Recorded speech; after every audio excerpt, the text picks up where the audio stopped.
भाई, समाजवादी पार्टी की सांसद डिंपल यादव अब कैसे कपड़े पहनेंगी, क्या पहनेंगी? लग रहा है कि ये अब उनके पति और समाजवादी पार्टी के मुखिया अखिलेश यादव नहीं बल्कि मौलाना तय करेंगे।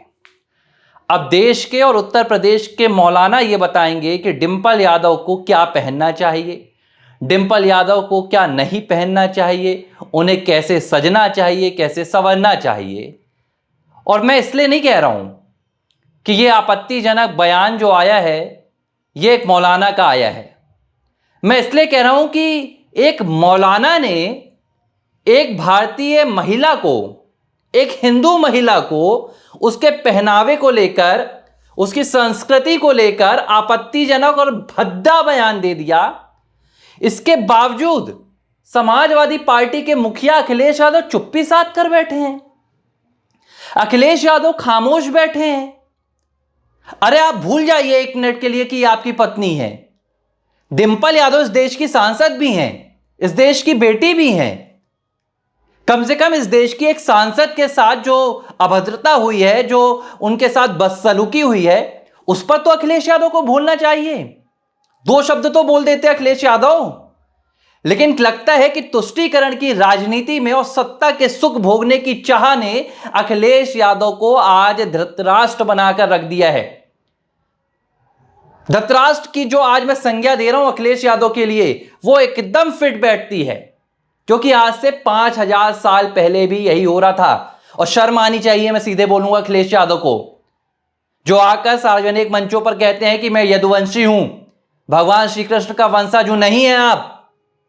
भगवान श्री कृष्ण ने जब द्रौपदी के साथ अन्याय हुआ था तो उन्होंने अर्जुन और पांडवों से कहा था कि यह सिर्फ द्रौपदी के साथ नहीं हुआ है, यह भारतीय नारी के साथ हुआ है, और जाओ युद्ध करो। लेकिन अखिलेश यादव जो किरदार इस वक्त निभा रहे हैं, वो किरदार अखिलेश यादव यदुवंशियों का नहीं निभा रहे हैं। अखिलेश यादव वो किरदार निभा रहे हैं धृतराष्ट्र का, जो तुष्टीकरण की राजनीति का जो अपना पर्दा है आंखों में डालकर बैठे हैं, अंधे हो गए हैं।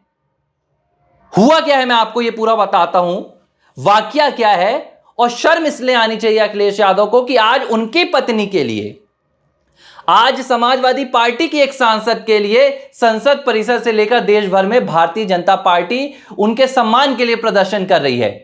भाजपा इस बात का खंडन कर रही है कि जो बयान डिंपल यादव के लिए दिया गया है, जिस तरह की बदसलूकी डिंपल यादव के साथ हुई है, अगर अखिलेश यादव नहीं बोलते हैं तो ना बोलें, वो उनकी पत्नी सही हैं, लेकिन डिंपल यादव इस देश की सांसद हैं और एक बेटी हैं।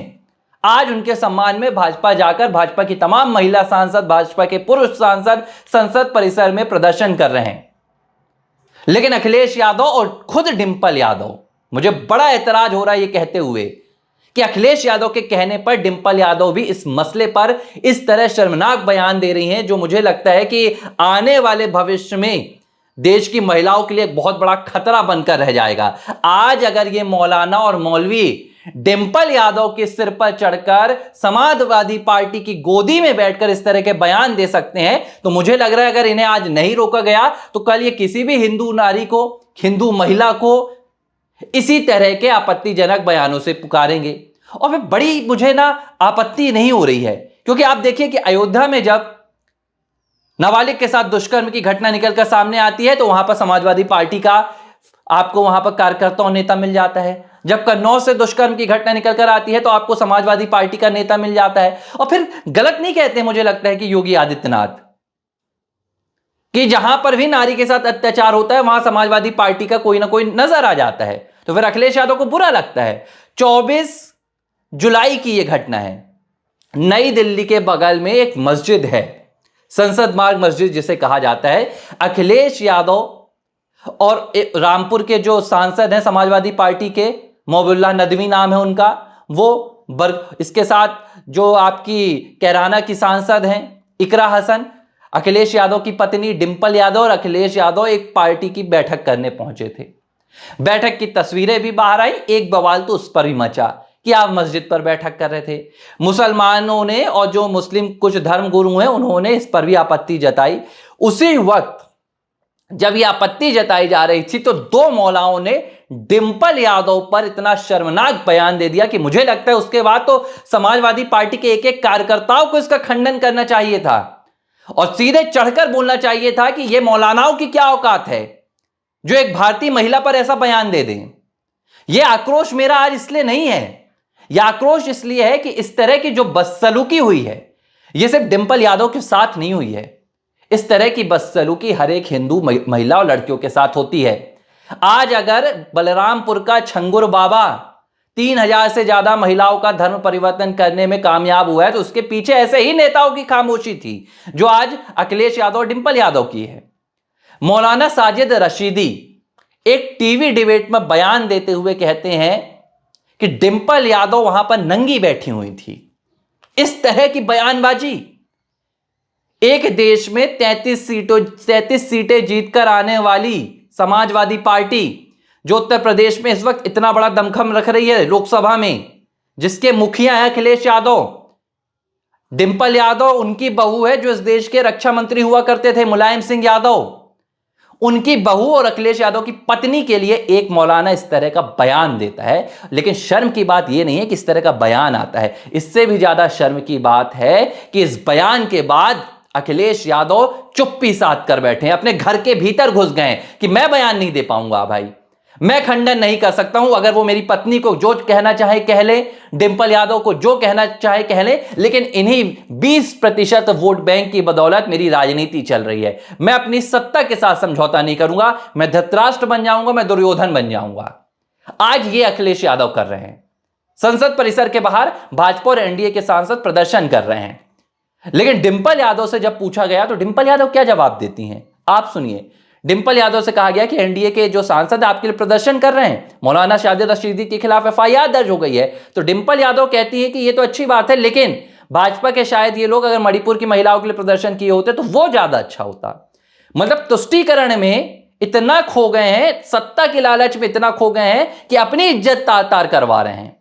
और फिर देखिए, आप इस बात को सोचिए कि जिस अखिलेश यादव को आज इस बात से फर्क नहीं पड़ रहा है कि उनकी पत्नी के लिए कितनी जलील करने वाली बातें की जा रही हैं, कितने जलील किए जाने वाले बयान दिए जा रहे हैं, कल को अगर उत्तर प्रदेश की या देश की किसी महिला या लड़की के लिए इस तरह के बयान दिए जाते हैं तो आप सोचिए कि क्या अखिलेश यादव खड़े होंगे। जो व्यक्ति तुष्टीकरण की राजनीति के चलते अपनी पत्नी के लिए नहीं खड़ा हो रहा है, वो किसी और लड़की के लिए खड़ा होगा, किसी और महिलाओं के लिए खड़ा होगा? बिल्कुल नहीं होगा। इकरा हसन जो उस बैठक में मौजूद थी, कैराना से सांसद है समाजवादी पार्टी की, वो खुद कह रही हैं कि इसी तरह के जो धर्मगुरु हैं, कोई धर्मगुरु नहीं है, ये ठेकेदार हैं, इनका सार्वजनिक बहिष्कार होना चाहिए। इकरा हसन ने ये जाकर अपनी हिम्मत दिखाई क्योंकि एक वो महिला है, कहीं ना कहीं वो महिलाओं के दर्द को समझ सकती है। अवधेश प्रसाद बोल रहे हैं कि इस तरह का बयान नहीं देना चाहिए, लेकिन अखिलेश यादव किसी बंद कमरे में अपने आप को ताला लगाकर भीतर घुस गए हैं। मैं नहीं कह सकता ये 20% का जो वोट बैंक है इससे मेरी सत्ता चलती है, मेरी पत्नी कितनी भी जलील हो जाए। लेकिन अखिलेश यादव, आप इस बात को समझिए, डिंपल यादव इस देश की एक महिला है, इस देश की एक बेटी हैं और यह देश उनका अपमान नहीं सहेगा और इस तरह के मौलवी मौलानाओं का बहिष्कार भी होगा और इन्हें इनकी औकात भी दिखाई जाएगी। डिंपल यादव ने किसी तरह के आपत्तिजनक कपड़े नहीं पहने हुए थे उस बैठक में, भारतीय संस्कृति के उन्होंने कपड़े पहने हुए थे, साड़ी पहनी हुई थी उन्होंने। लेकिन यह मौलानाओं और मौलवियों का एक वहशी चेहरा है जहां पर वो इसी तरह की नजरें गाड़ते हैं। यह मौलाना बलरामपुर के छंगुर बाबा उर्फ जलालुद्दीन के खिलाफ बयान नहीं देंगे, लेकिन एक हिंदू महिला है तो उसके खिलाफ जहर उगलेंगे। लेकिन मुझे लगता है कि आज इस देश की जनता को, खासतौर पर उत्तर प्रदेश की उस जनता को, अखिलेश यादव का यह असली और शर्मनाक चेहरा भी देखना चाहिए कि कैसे अपनी पत्नी के बचाव में भी अखिलेश यादव सामने नहीं आ रहे हैं। वोट बैंक बचाने के लिए खुद को कमरे में बंद कर चुके हैं, दरवाजा लगा चुके हैं और कान अपने बंद कर कर खामोश बैठे कि जिसको जो कहना है कहिए, मैं यहां पर आकर मौलानाओं के खिलाफ बयान नहीं दूंगा। भले मैं धीरेन्द्र कृष्ण शास्त्री को कुछ भी बोलूं, भले मैं अनिरुद्धाचार्य को कुछ भी बोलूं। सोचिए आप, अगर यही बयान किसी हिंदू धर्म गुरु के मुंह से आया होता, क्या हाल होता आज? अखिलेश यादव खामोश हैं, प्रियंका गांधी खामोश है, राहुल गांधी खामोश हैं, कोई भी विपक्षी नेता डिंपल यादव के लिए नहीं खड़ा है।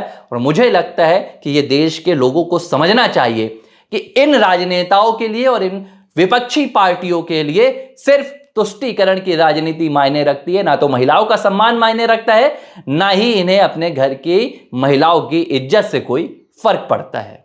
एबीसी हिंदी न्यूज, आज ही जुड़िए हर खबर के साथ।